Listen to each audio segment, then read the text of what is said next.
Se dice que hubo un hombre capaz de mover millones de dólares sin que nadie lo viera, de controlar un imperio entero desde las sombras y de cambiar la historia del narcotráfico para siempre.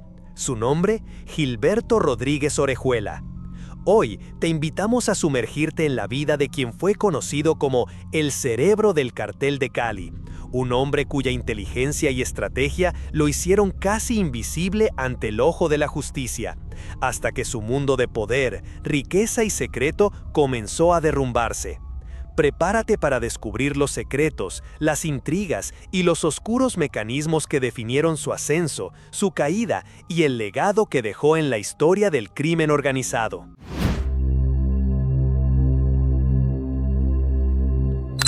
En la historia reciente de Colombia, pocas figuras han dejado una huella tan profunda y controversial como Gilberto Rodríguez Orejuela.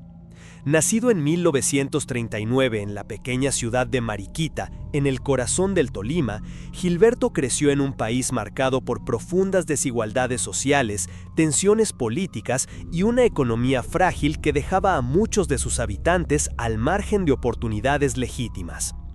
Desde temprana edad, su entorno le enseñó que para sobrevivir y prosperar había que ser astuto, paciente y en muchas ocasiones implacable.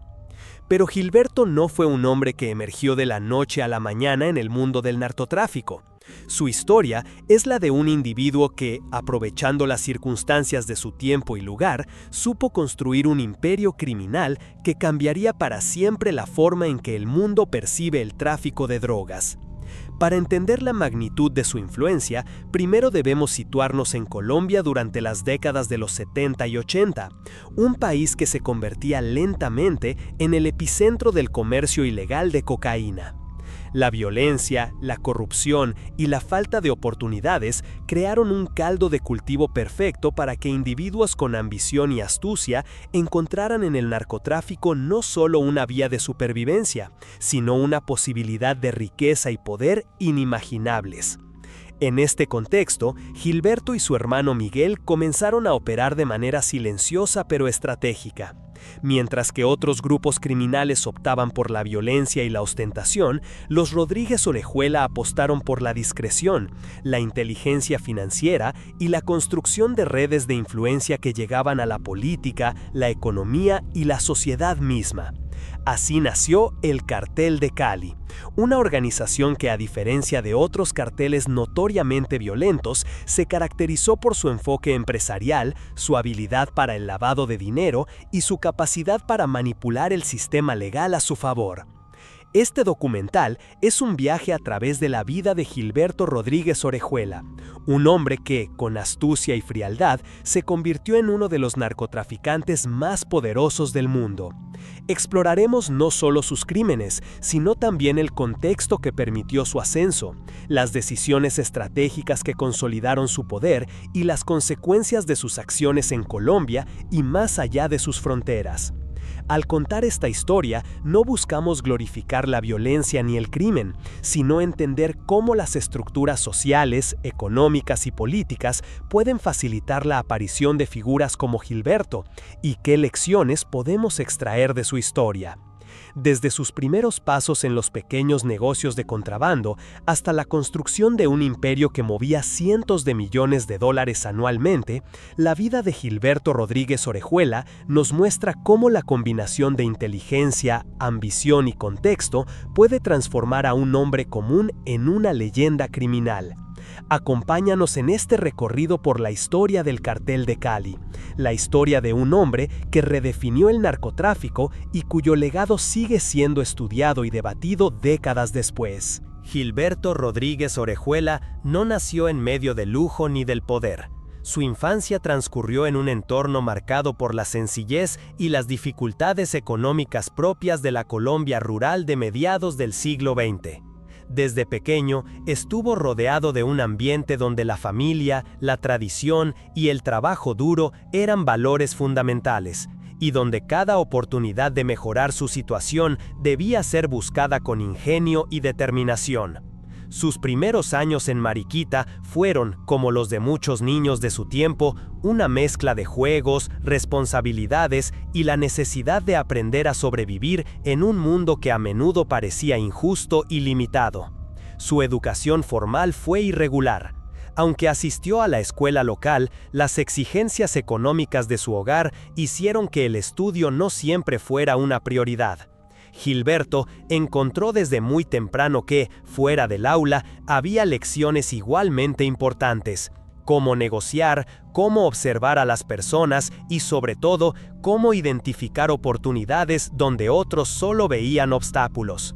Esta combinación de curiosidad intelectual y pragmatismo sería, años más tarde, una de las claves de su éxito en el mundo del narcotráfico.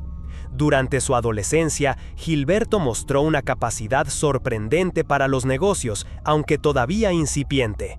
Comenzó a involucrarse en pequeños emprendimientos, desde el comercio de bienes locales hasta trabajos ocasionales que le permitieran generar ingresos.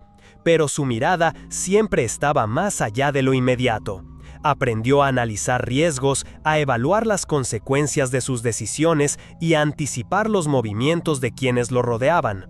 Estas habilidades, que podrían parecer triviales en un joven, se convertirían en las herramientas con las que construiría un imperio criminal décadas después.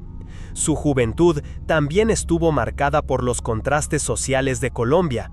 Mientras los grandes centros urbanos comenzaban a experimentar un desarrollo acelerado, en las regiones rurales como Tolima persistían la pobreza y la falta de oportunidades. Gilberto fue testigo de estas desigualdades desde temprano y aprendió que quienes contaban con recursos, conexiones y audacia podían superar barreras que parecían infranqueables para la mayoría. Esta lección no se quedó en la teoría, moldeó su visión del mundo y la manera en que más adelante interactuaría con políticos, empresarios y autoridades. Al mismo tiempo, su vida familiar jugó un papel determinante en su formación. La relación con su hermano Miguel fue especialmente influyente. La complicidad, la rivalidad y la admiración mutua entre ellos crearon un vínculo que trascendería toda su vida, sentando las bases para la sociedad que luego daría origen al Cartel de Cali. Gilberto aprendió que el poder no se construye solo, sino en alianza con personas estratégicas y de confianza. Este entendimiento temprano de la dinámica del poder y la cooperación sería uno de los pilares sobre los que cimentaría su imperio. Pero no todo fue trabajo y estrategia en su juventud.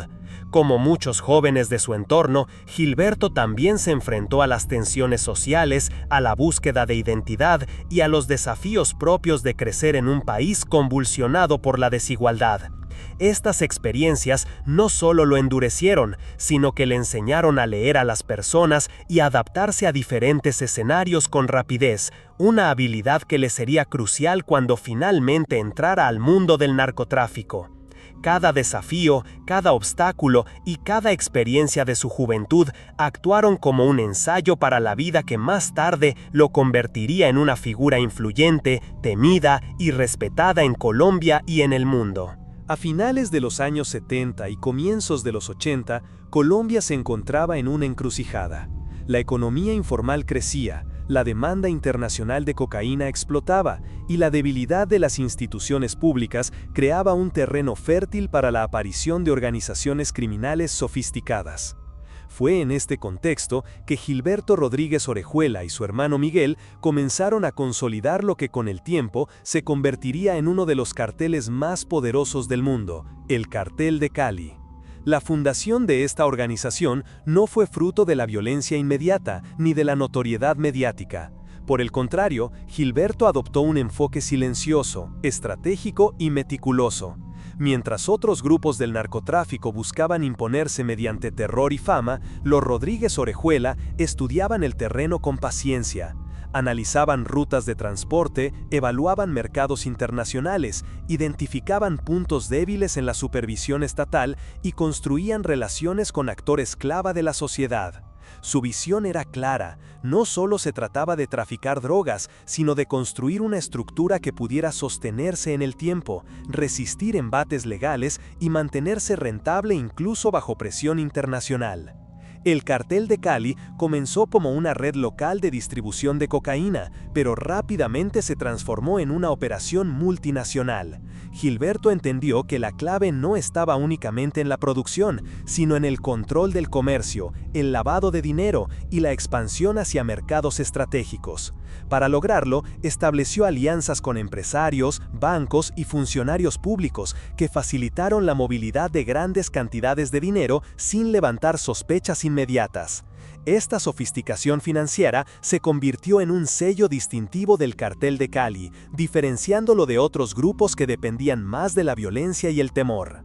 Un elemento crucial en la fundación del cartel fue la organización interna. Gilberto y Miguel implementaron un sistema casi corporativo, divisiones claras de operaciones, jerarquías definidas y roles estratégicos para cada miembro. Se establecieron departamentos encargados de logística, seguridad, finanzas y relaciones públicas dentro del mundo delictivo, lo que permitió que la operación se moviera con eficiencia y discreción. La estructura era tan profesional que algunos la comparaban con empresas legales de gran escala, aunque sus negocios fueran ilegales y peligrosos. Durante estos años, el cartel también cultivó una filosofía de invisibilidad. Gilberto comprendió que la exposición mediática traía consigo riesgos innecesarios. Mientras figuras como Pablo Escobar se convertían en símbolos globales del crimen, el cartel de Cali operaba entre sombras, evitando conflictos innecesarios y limitando la violencia visible para mantener la atención de las autoridades en otras áreas. Esta estrategia de sigilo y cálculo permitió que el cartel creciera de manera sostenida, acumulando poder económico y territorial sin generar el caos mediático que caracterizaba a sus competidores. Un elemento crucial en la fundación del cartel fue la organización interna. Gilberto y Miguel implementaron un sistema PASI corporativo, divisiones claras de operaciones, jerarquías definidas y roles estratégicos para cada miembro.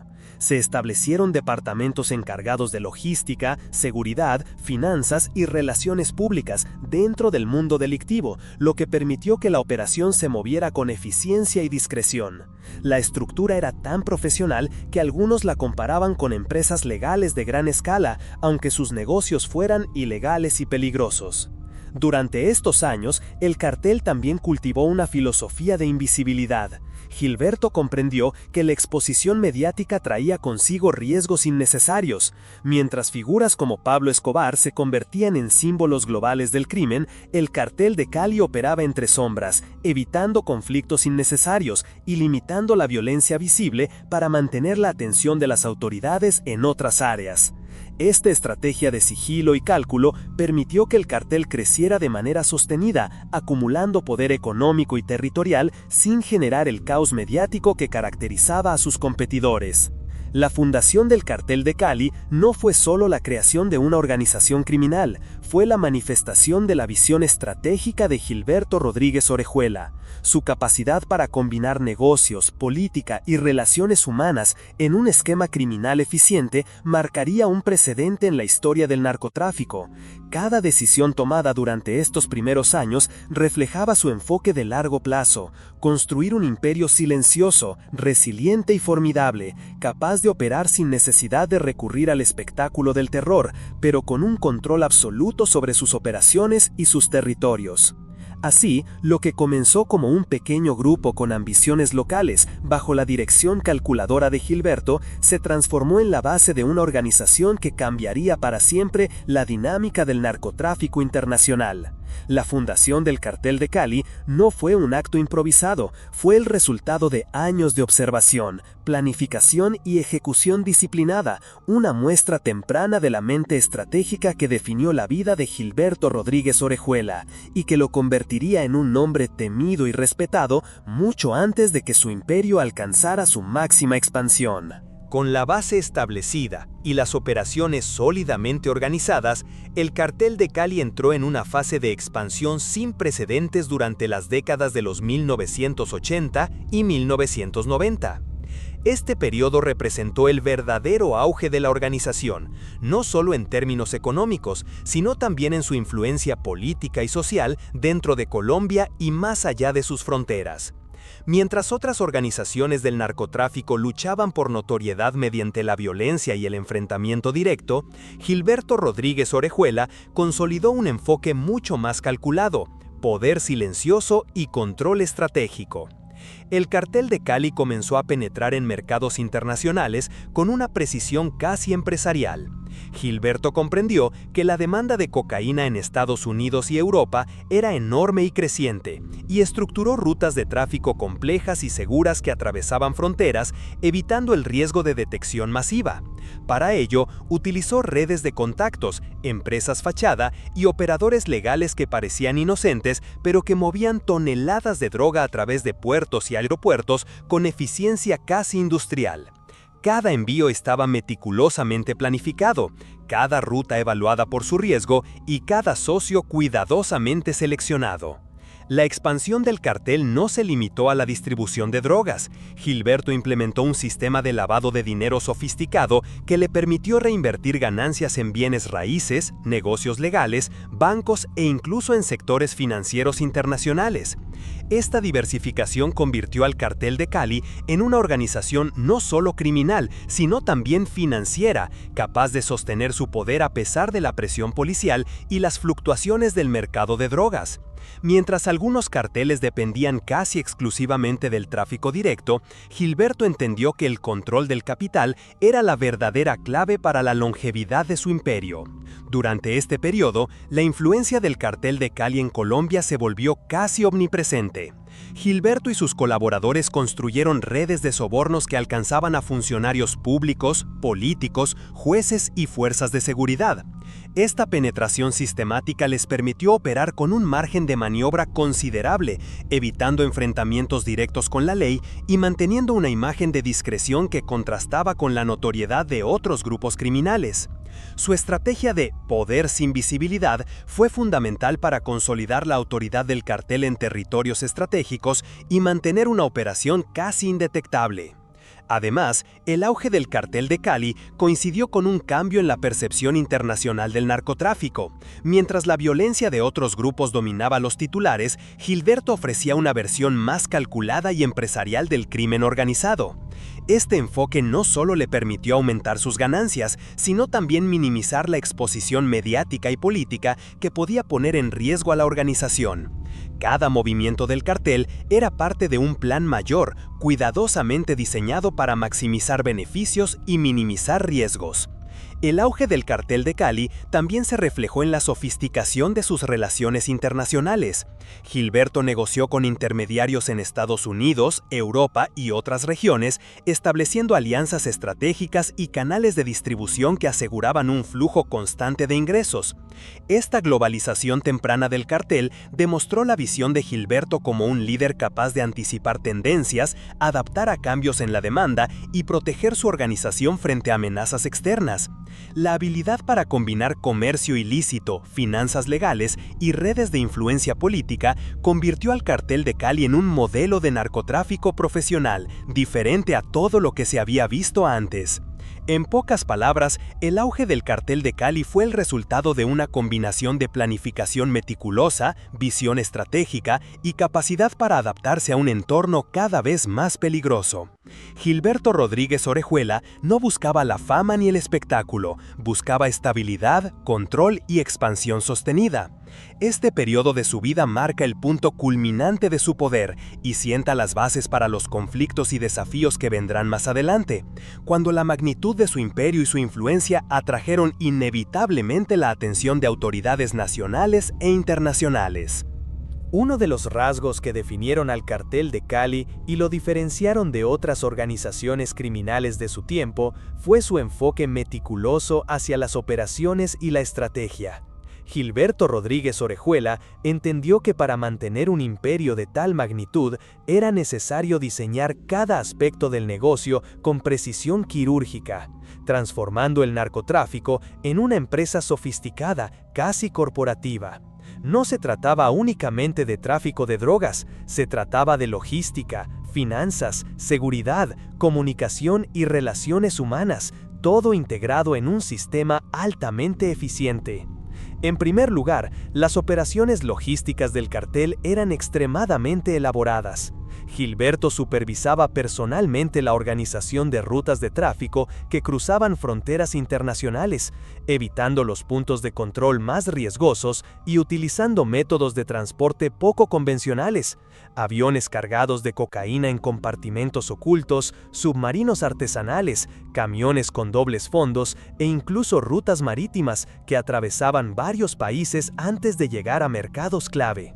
Cada envío era planeado con semanas o meses de anticipación, evaluando factores como vigilancia policial, inteligencia de competidores y condiciones meteorológicas, para minimizar riesgos y garantizar que la mercancía llegara intacta a su destino. Otro elemento clave fue la diversificación de operaciones. Mientras otros carteles concentraban todos sus recursos en el tráfico directo, Gilberto implementó estrategias para expandir la influencia del cartel en áreas relacionadas.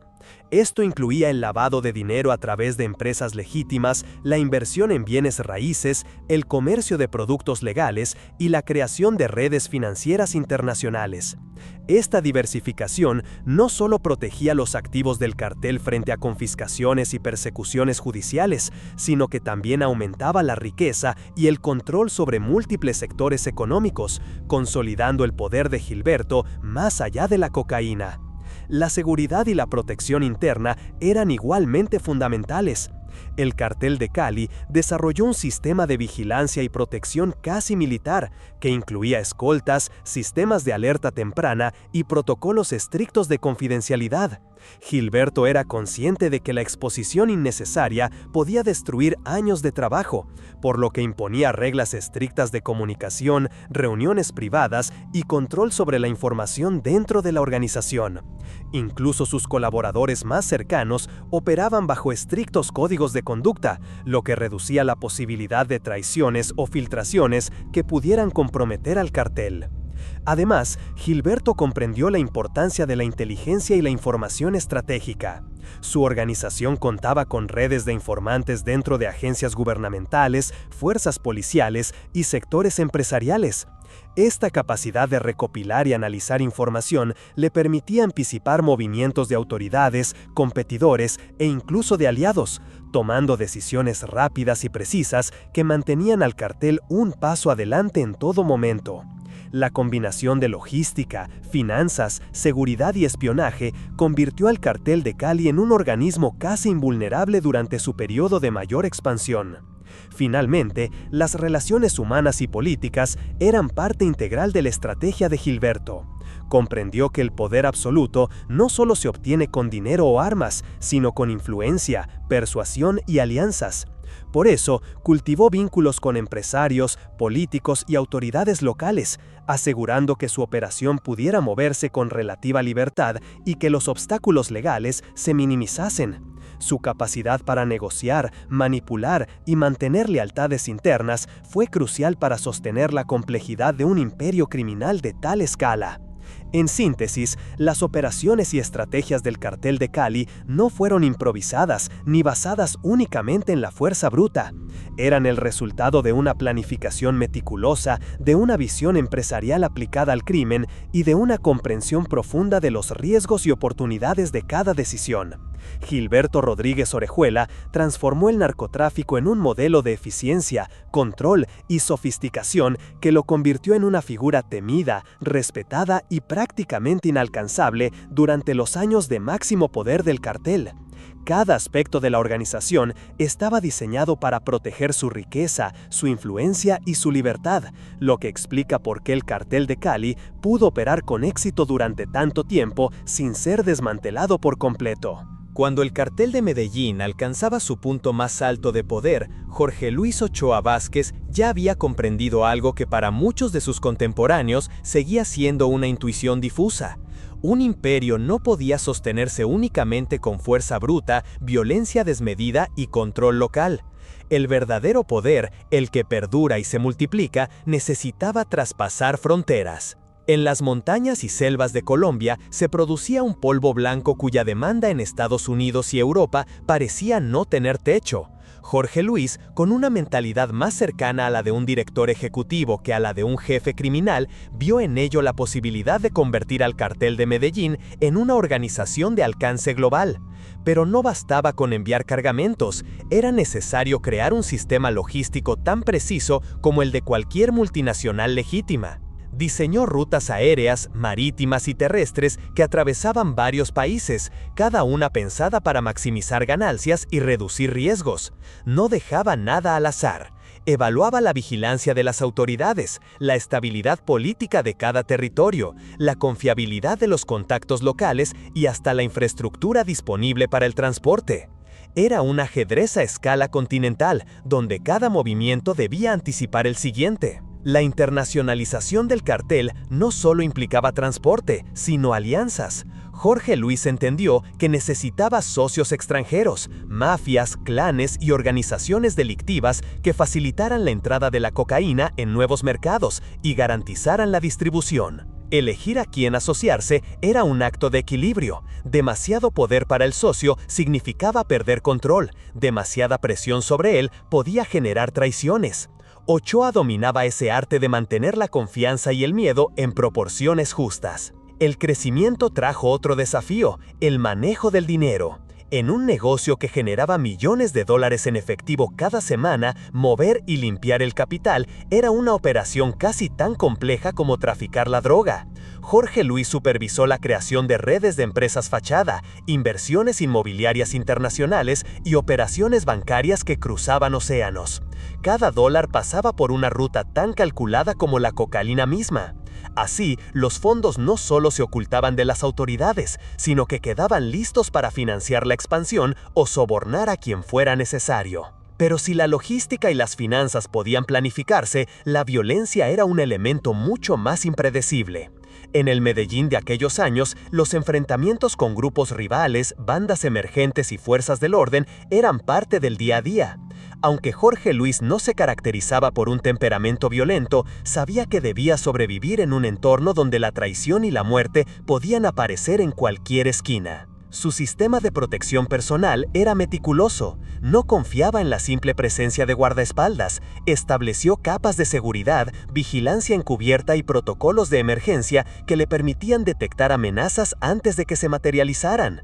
Viajaba en vehículos discretos, cambiaba de ruta constantemente y seleccionaba residencias seguras con criterios casi militares. Cada desplazamiento era una operación calculada. En los conflictos, Jorge Luis prefería la negociación a la confrontación abierta. Entendía que una bala podía resolver un problema, pero también crear 5 nuevos. A veces era más eficaz cerrar un trato, pagar a un intermediario o forjar una alianza temporal. Esta forma de actuar le permitió evitar enfrentamientos costosos y prolongar la estabilidad del cartel. Sin embargo, la violencia no desaparecía. Ataques a laboratorios, secuestros, venganzas y operativos militares mantenían la tensión siempre presente. El poder de Ochoa no se limitó a la cocaína o a las armas, supo leer el tejido social y político de Colombia. En barrios y comunidades bajo influencia del cartel, impulsó proyectos de infraestructura, ayudas económicas y apoyo a familias, generando una red de dependencia que aseguraba lealtad o al menos silencio. Allí donde el Estado era débil, el cartel llenaba vacíos y Jorge Luis se convertía en una figura respetada o temida según el punto de vista. En la política, su capacidad de influencia era igual de notable.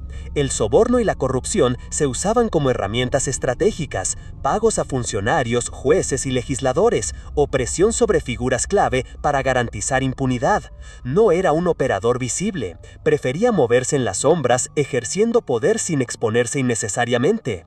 Esta habilidad para influir en las estructuras del Estado convirtió al cartel en un actor político informal, capaz de moldear decisiones y proteger sus intereses. El costo de esa influencia fue la creciente presión internacional. Los gobiernos extranjeros empezaron a ver al cartel de Medellín como una amenaza global.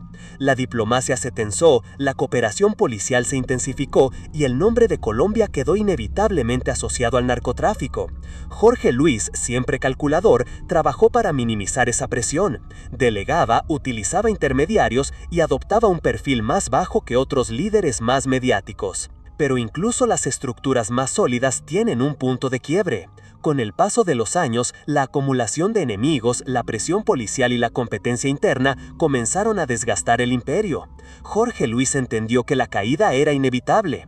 A diferencia de otros capos que fueron abatidos o capturados en operaciones violentas, él decidió trazar su propia salida.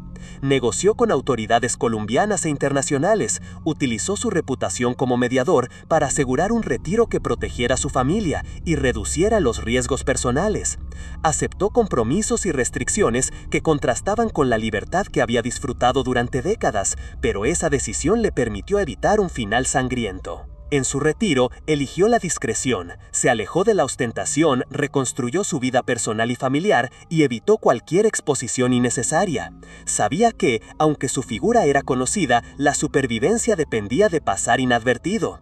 Si te gustó este video, no olvides darle like, suscribirte y compartirlo. Eso me ayuda muchísimo a seguir creando más contenido como este. Gracias por acompañarme y nos vemos en el próximo misterio.